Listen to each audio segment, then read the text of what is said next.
तर आता gift wrap करता करता काय मजा झाली ते दाखवते तुम्हाला. एक मिनिट. हे बघा, दिसतंय हे. तर हा ना मी झुला ऑर्डर केला आहे. प्युअर नॉन व्हेजिटेरियन माणसासोबत मी लग्न केलं आहे आणि मी प्युअर व्हेजिटेरियन आहे. त्याच्यामुळे ही गोष्ट त्यांना कधीच नाही आवडणार.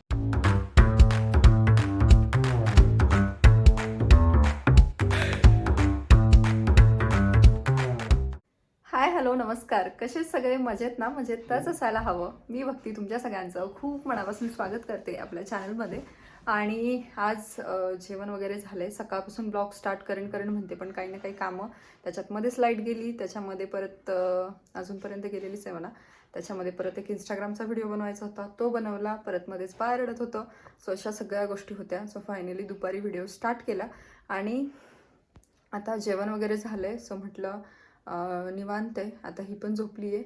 झोपल्यानंतर ना किती आवाज केला तर आम्हाला फरक नाही पडत, पण झोपायच्या अगोदर ना सतत तुम्ही मांडीवर घ्या, खेळवा आणि त्याच्यानंतर मग आम्ही झोपणार. सो असं असतं. आणि आज आमच्या घरामध्ये खूप सारे पार्सल आलेले आहेत. त्यातले मी तुम्हाला काही दाखवते की काही बाळासाठी मागवले. यांचा बर्थडे जवळ आला आहे, सो त्यांच्यासाठी सुद्धा काहीतरी मागवलं आहे. सो मी ते तुम्हाला बर्थडेच्या दिवशी दाखवणार. पण त्या अगोदर ना मी तुम्हाला एक क्लिप दाखवते. तुम्हाला जर ती समजली तर मला तोपर्यंत कमेंट करा. जोपर्यंत ती क्लिप प्ले होती ना तोपर्यंत कमेंट करून सांगा की नेमकं काय आहे ते. नाहीतर मी तुम्हाला नंतर सांगेल.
तर हा जो व्हिडिओ होता ना तो काही जणांना समजला असेल तर ठीक आहे, नसेल समजला तर मी सांगतेच.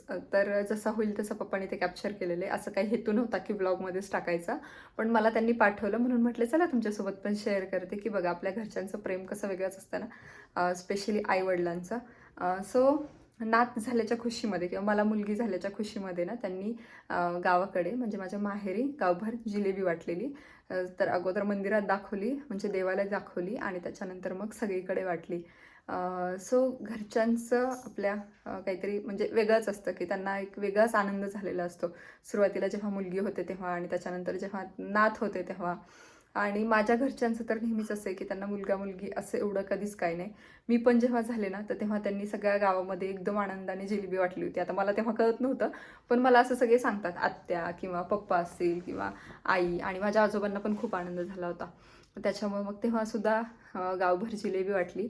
त्यानंतर मला आठवते, म्हणजे मला आठवत नाही, मला सांगितलेलं आठवते की जेव्हा मी 1 वर्षाची पण झाले ना तर तेव्हासुद्धा आमच्या गावाकडे तेव्हा काही बर्थडेचं एवढं हे क्रेज नव्हतं. आता कसं झाले एकदम कॉमन झाले बर्थडे करणं म्हणजे, पण तेव्हा ते एकदम काहीतरी नवीन होतं. सो मी जेव्हा 1 वर्षाची झाले तेव्हासुद्धा आमच्या गावामध्ये पहिला बर्थडे माझा केला होता आणि तो पण असा एकदम मोठा केला होता. म्हणजे सगळ्यांना म्हणजे गावातल्यांना वगैरे जेवायला वगैरे असं सगळं म्हणजे खूप आनंदाने खूप असं छान सेलिब्रेट केलं होतं असं मला म्हणजे मी ऐकलेलं आहे. सो असं असतं.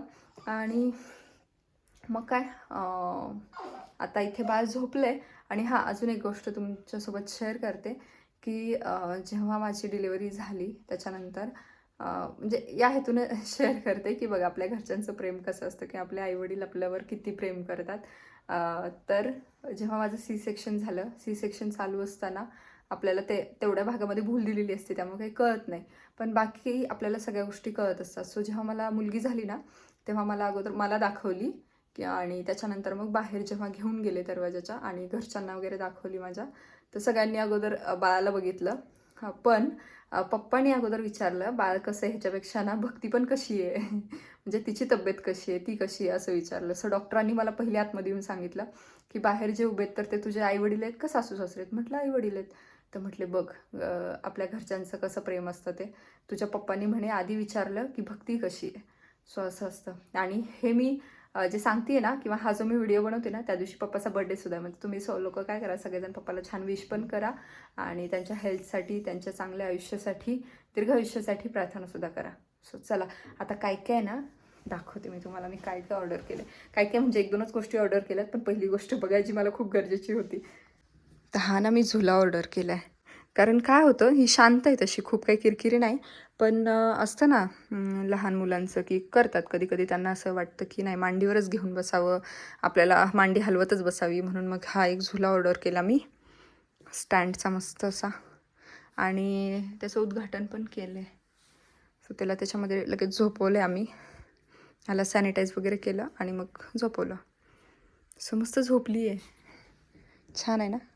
आणि मुलं झाल्याच्यानंतर ह्या अशा प्रायोरिटीज बदलतात. आपण आपल्याला काय पाहिजे त्याच्यापेक्षा ना आता त्यांना काय गरजेचं आहे हे असं काय काय लगेचच मागवायला चालू करतो. सो आत्ता आमचीसुद्धा ना शॉपिंग झाली आहे चालू. म्हणजे आता झुला मागवला साधं पॅम्परपासून म्हणजे डायपरपासून असेल ना तर ते पण आठवण करून करून मागावं लागतं. सो असं आहे. आणि बाकी दाखवते इकडे काल ना सगळे पार्सल्स आलेत. इथे त्यांच्यासाठी मी काहीतरी गिफ्ट मागवले. बघा मी तुम्हाला दाखवत नाही मी तुम्हाला रॅप करून दाखवते कारण हे त्यांनी पण नाही बघितलेलं अजूनपर्यंत. सो मी रॅप करेल आणि त्याच्यानंतर दाखवेल. हे बघा हे म्हटलं ना डायपरचं सो तेवढं ते मागवलं आहे. आणि परत अजून काहीतरी मागवलं होतं ते आय थिंक मी त्यांना दिले. आणि हे एक तर हा झुला मला आता संध्याकाळच्या वेळेला तर एकदम कामी येणार आहे. म्हणजे तिला टाकलं झोपल्या जरी मी तिला झोका दिला ना तर ती गाढ झोपेल. कारण पहिले कसं असायचं बघा आपला पलंग असायचा ना कॉट तर त्याला झोळी बांधायची आणि द्यायची. पण आता तसं आपल्याकडे नाही आहे त्याच्यामुळे मग मला हे ऑर्डर करावं लागलं. सो मी हे ऑर्डर केलेलं आहे. आणि तुम्हाला ना आता पहिल्यासारखं घर अजिबात माझं दिसणार नाही. कारण मी जरी आवरलं ना तरी पण ते अर्धा तास पण राहत नाही असं होतं. तरी पण अजून ती खेळत वगैरे नाही म्हणून ठीक आहे. आता एका जागेवरच आहे तरीसुद्धा कपडे कपडे कपडे एवढे होतात की बस सारखं आवरावं लागतं. सो असं आहे सध्या. आणि आज ना हे पण लवकर आलेत घरून काम चालू आहे. पण मग त्या दिवशीचं जे आपलं क्वेश्चन अँड आन्सरमधलं क्वेश्चन बाकी होता ना सो आज मी तुम्हाला म्हटलं होतं की मी तुम्हाला नेक्स्ट व्लॉगमध्ये दाखवेल. सो आज विचारूया त्यांना की काय वाटतं नेमकं. पिकूच पिकू इग्नोर करतोय. आणि तुम्ही सगळ्यांनी सांगितलं होतं पिकूला बांधून ठेवा तर ऑलरेडी त्याला ना आम्ही बांधून ठेवले.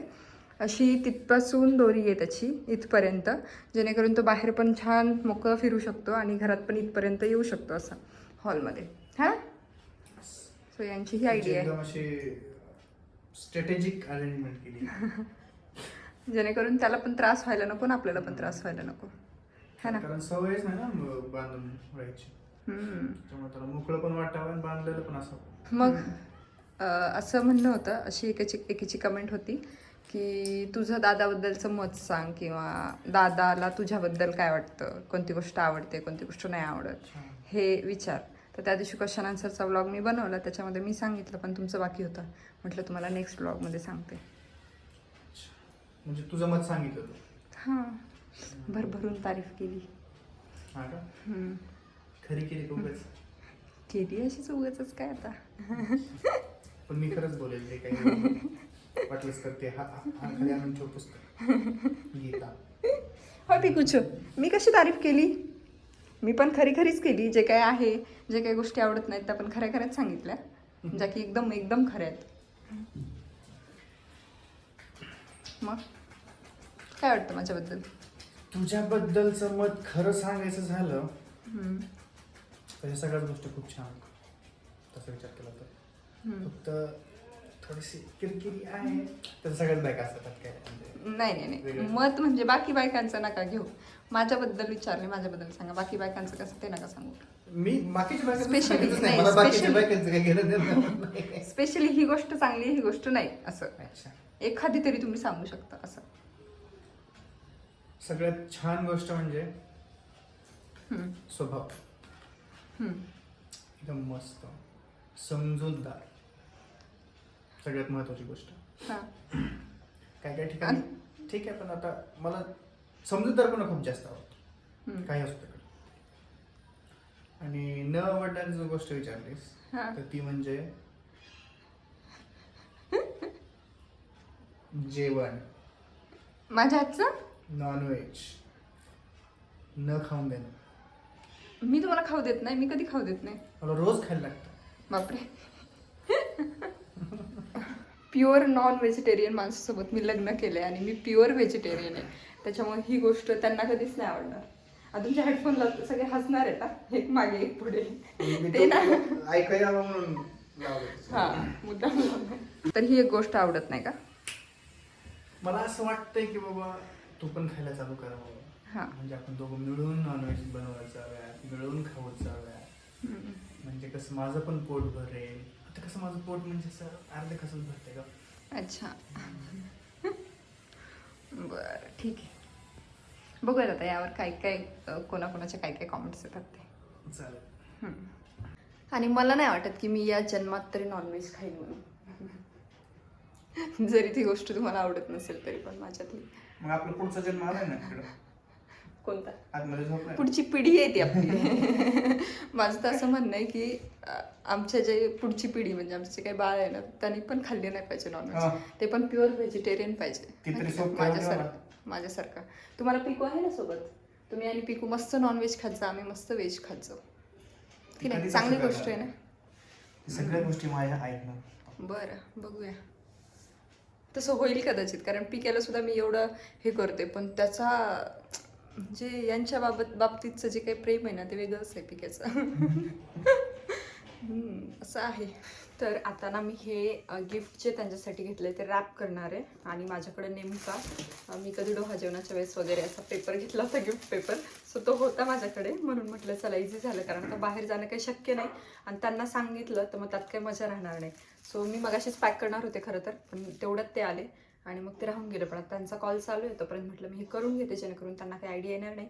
आणि पटकन पॅक करून आपलं कुठेतरी ठेवून देते आणि मग बड्डेच्या दिवशी काढूयात. सो आज 18 तारीख आहे, म्हणजे आज पप्पाचा बड्डे आणि 20 तारखेला आहे आहोंचा बड्डे. सो या महिन्यामध्ये आमच्याकडे 4 बड्डे असतात. म्हणजे आता पिकूचा असतो आणि पिकूचा आणि आपल्या बेबी गर्लचा एकाच दिवशी बड्डे असतो. सो 1 तारखेला ह्या दोघांचा, 18 तारखेला पप्पाचा असतो आणि त्याच्यानंतर 20 तारखेला यांचा बड्डे असतो. सो जानेवारी महिन्यामध्ये वर्षाच्या सुरुवातीला 4 बड्डे असतात. पप्पा आता तिकडे, त्यामुळे पप्पाचा काही सेलिब्रेट होणार नाही, पण यांचा बड्डे सेलिब्रेट करूयात. मागच्या वर्षीसुद्धा छान असं त्यांच्या मित्रांना वगैरे बोलवून सेलिब्रेट केलं होतं, पण यावर्षी बघू आता कसं कसं जमते, कसं कसं नाही. कोणाला बोलवणं तर काही शक्य नाही होणार, कारण मलाच आता तेवढी दगदग नाही करायची. सो आम्ही घरच्या घरी करूयात आणि कसं कसं होते ते दिसेलच तुम्हाला. अगोदर हे ना पॅक करून घेते. बघा काय गिफ्ट आहे याच्यामध्ये, याची तर तुम्हाला आयडिया आलीच असेल, पण तरी पण तुम्हाला जर आयडिया आली असेल तर मला कॉमेंट करून सांगा. आणि ते आय होप हा व्हिडिओ नाही बघणार, कारण 19 तारखेला मी हा व्हिडिओ अपलोड करेल, म्हणजे दुसऱ्या दिवशी. आणि 20 तारखेला त्यांचा बर्थडे. सो त्यांनी जर हा व्हिडिओ नाही बघितला तर बरं होईल, बघितला तर मग थोडंसं माझं अवघड होणार आहे, म्हणजे माझा पचका होईल असं वाटतंय. तर आता गिफ्ट रॅप करता करता काय मजा झाली ते दाखवते तुम्हाला. एक मिनिट. हे बघा दिसतंय हे. सो गिफ्ट पेपर आपला गेलेला आहे फाटून आणि माझ्याकडे हा लास्ट गिफ्ट पेपर होता. कारण काय झालं, माझ्याकडे जी स्टिकिंग होती ना ती अशी मोठी आली होती, सो ती त्याला चिटकली आणि मग गिफ्ट पेपर फाटून गेला. सो आता काही ऑप्शन नाही आहे. एकतर आता हे गिफ्ट हे असंच द्यायचं, म्हणजे जसं आहे तसं. तर तुम्ही म्हणाल की तू ऑर्डर करतानाच गिफ्ट रॅप का नाही केलं, तर मला बघायचं होतं की एक्झॅक्टली कसं आलं आहे. सो त्याच्यामुळे मी काही ते पॅक नाही केलं आणि आता पॅक करायला गेलं तर हे असं काहीसं होऊन बसलेलं. सो आता माझ्याकडे एक ऑप्शन आहे की आहे ते तसं गिफ्ट त्यांना द्यायचं, किंवा मग काहीतरी करून कुणाला तरी सांगून ते गिफ्ट रॅप करून आणायचं. रॅप करून आणलं ना तर थोडंसं बरं दिसेल, पण बघूयात आता. पण हे गिफ्ट माझ्यासाठी खूप जास्त स्पेशल असणार आहे, कारण मी पहिल्यांदा त्यांना एवढं काहीतरी असं मोठं गिफ्ट देणार आहे असं मला वाटतं. आणि महत्त्वाचं म्हणजे ना ते माझ्या कमाईचं असणार आहे, त्यामुळे ते अजून जास्त माझ्यासाठी स्पेशल आहे आणि आय होप त्यांच्यासाठी सुद्धा स्पेशलच असेल. बघूयात आता, बड्डेच्या दिवशी कळेल असते. सो चला आजच्या पुरतं एवढंच. व्हिडिओ इथे सेंड करते. कसा वाटला ते मला नक्की सांगा आणि आवडला असेल तर लाईक करा, शेअर करा आणि अजूनपर्यंत चॅनलला सबस्क्राईब केलं नसेल तर सबस्क्राईब करा. भेटू पुढच्या एका छानशा व्हिडिओसहित. तोपर्यंत खुश राहा, काळजी घ्या, बाय.